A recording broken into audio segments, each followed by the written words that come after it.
Alright, Jay here with J-Tech, and we're going to go a little bit about equipment operation.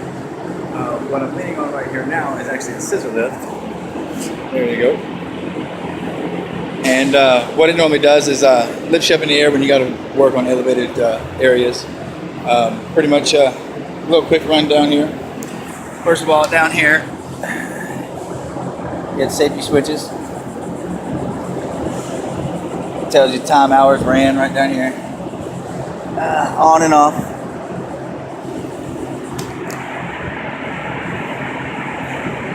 That actually locks it in where it can't be lifted and stuff. So basically, how it works is, if we can climb up in here. Now, when operating one of these, OSHA requires you to be tied off.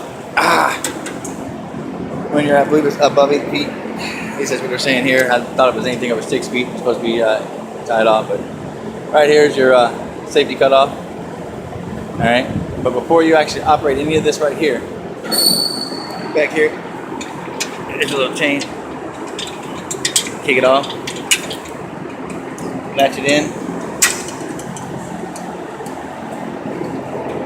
All right, so over here on the side, got your max capacity, all your warnings. You even got stuff back here that talks about your, there we go, different type of lubrications and stuff. You got all your warning hazards, you know, tip, fall, electrocution, big one, that shit would hurt. So anyway, long story short, once you got it all in there, pull out your handle there. Wait for you hear the beep. Alright. Now, depending on what you're doing, you get your joystick. And these little handles here is actually where you're supposed to hold on to. You should never hold on to the rails. Put your hand there. Now, for the sake of making this video, I'm not going to move that far, but I'm just going to give you a quick lowdown.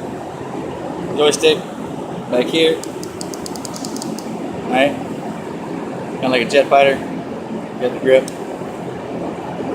You know, that'd be actually, you know, if you're having your guns, but basically, grab your handle, pull the trigger on the front, and then move it back. See? Oh, make sure your wheels are right. The little button on top here, this way moving that way, that moving back to the right.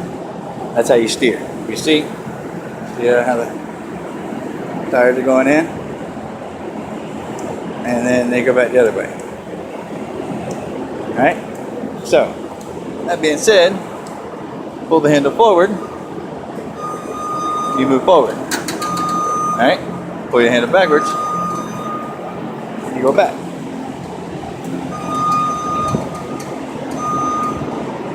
Pretty cut and simple. Now, of course, turning it, you got to be careful, because you can turn your wheels and you can actually turn. I'll go out to the other side here.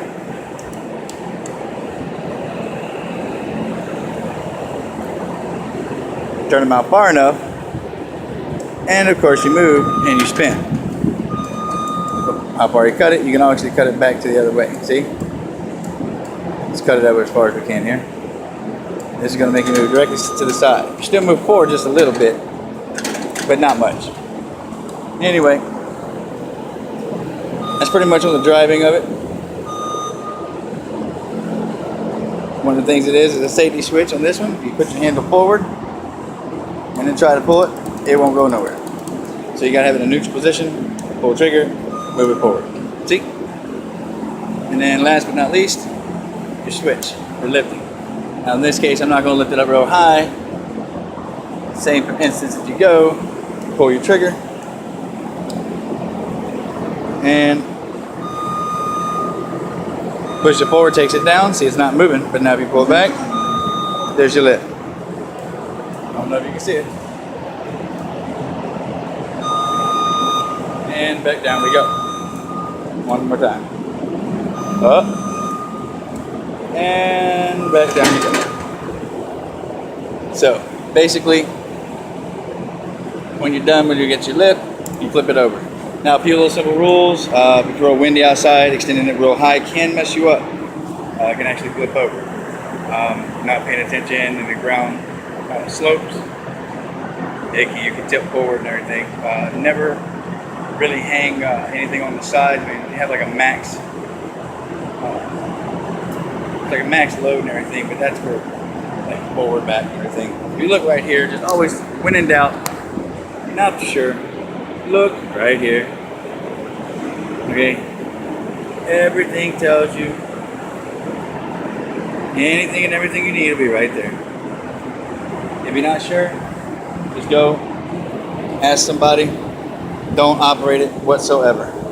When done, pop your little switch, light goes out, voila. Exiting, same thing. Take your clip off. If you was using it out on this job site, you actually would have your harnesses and stuff on. You had to take all that equipment off. Turn around.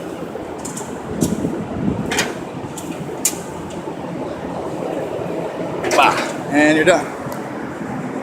So just be mindful. Flat level surfaces. Anything other than that, you will fall, you will tip. You got crush points all right here. You pinch your hand, chop your hands off. Monitor your speed while you're working around other people. You don't want to run them over. And if it runs out of power and don't have, have the ability to be stuck up in the air, there's actually a safety switch on here that you use. I believe it's right there, and it will allow it to come down. But in this case, you need to be careful on everything, keep your hands free. So anyway, that was a quick summary of how to work a scissor lift. And I'll come on back for more.